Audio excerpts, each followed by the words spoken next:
हर हर महादेव। श्री शिव महापुराण रुद्र संहिता पंचम युद्ध खंड अध्याय 48। 100 वर्ष के बाद शुक्र का शिवलिंग के मार्ग से बाहर निकलना, शिव द्वारा उनका शुक्र नाम रखा जाना। जब नंदीश्वर शुक्राचार्य को शत्रु दल को व्यथित करते हुए उठाकर भगवान शिव के समीप आ पहुंचे तो शीघ्र ही उन्हें निवेदित करते हुए बोले कि हे भगवान, शुक्राचार्य उपस्थित हैं। तब भूतनाथ देवादिदेव भगवान शंकर ने पवित्र पुरुष द्वारा प्रदान किए हुए उपहार की भांति शुक्राचार्य को पकड़ लिया और बिना कुछ कहे उन्हें फल की तरह मुख में डाल लिया।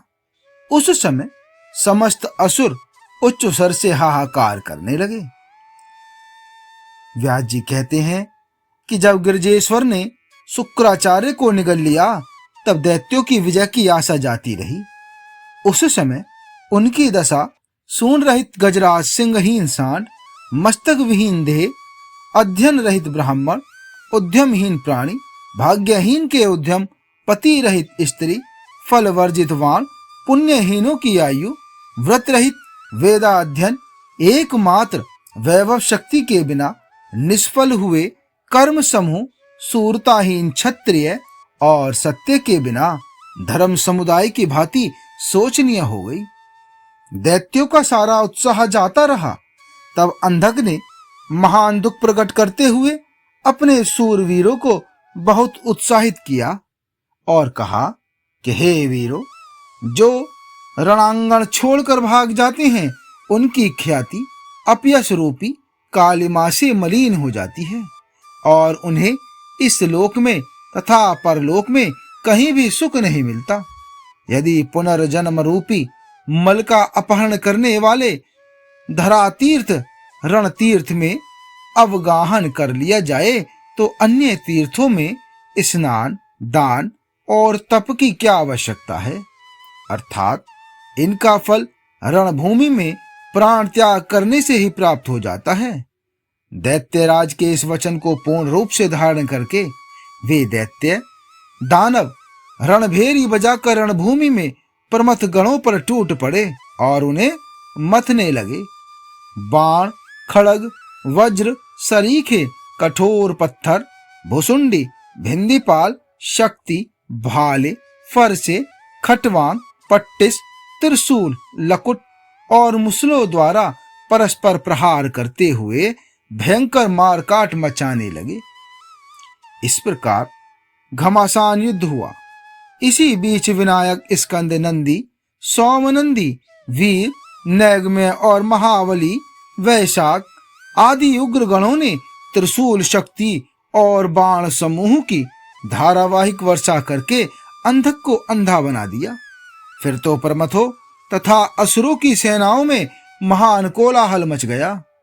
उस घोर शब्द को सुनकर भगवान शंभु के उदर में स्थित शुक्राचार्य आश्रय रहित वायु की भांति निकलने का मार्ग ढूंढते हुए चक्कर काटने लगे।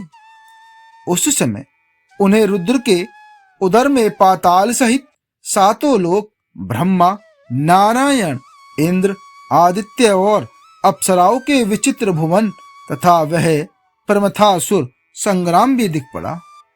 इस प्रकार वे 100 वर्षों तक भगवान शिव की कुक्षी में चारों ओर भ्रमण करते रहे, परंतु उन्हें उसी प्रकार कोई छिद्र नहीं दिख पड़ा जैसे दुष्ट की दृष्टि सदाचारी के छिद्र को नहीं देख पाती। तब भृगुनंदन ने शैवयोग का आश्रय ले एक मंत्र का जप किया।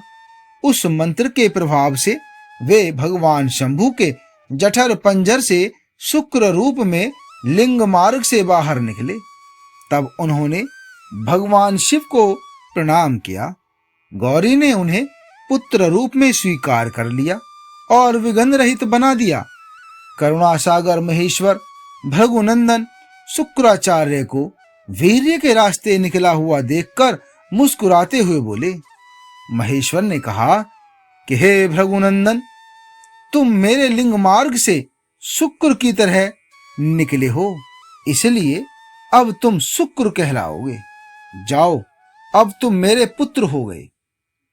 श्री सनत कुमार जी कहते हैं कि हे मुनिवर, देवेश्वर भगवान शंकर के यों कहने पर सूर्य के सदर्श कांतिमान शुक्र ने पुनः भगवान शिव को प्रणाम किया और वे हाथ जोड़कर स्तुति करने लगे। शुक्र ने कहा कि हे भगवान, आपके पैर, सिर, नेत्र, हाथ और भुजाएं अनंत हैं। आपकी मूर्तियों की भी गणना नहीं हो सकती।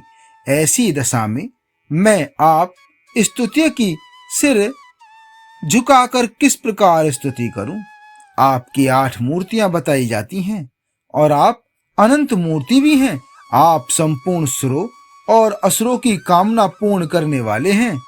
अनिष्ट दृष्टि से देखने पर आप संहार भी कर डालते हैं। ऐसे स्तवन के योग्य आपकी मैं किस प्रकार से स्तुति करूं?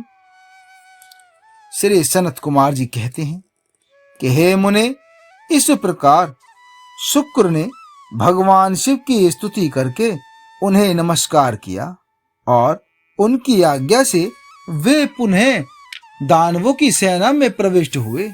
ठीक उसी तरह जैसे चंद्रमा मेघों की घटा में प्रवेश करते हैं।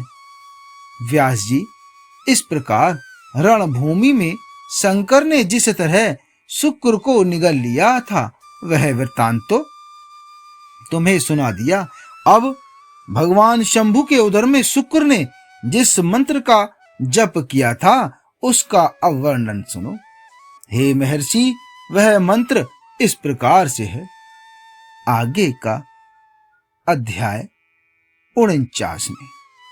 हर हर महादेव।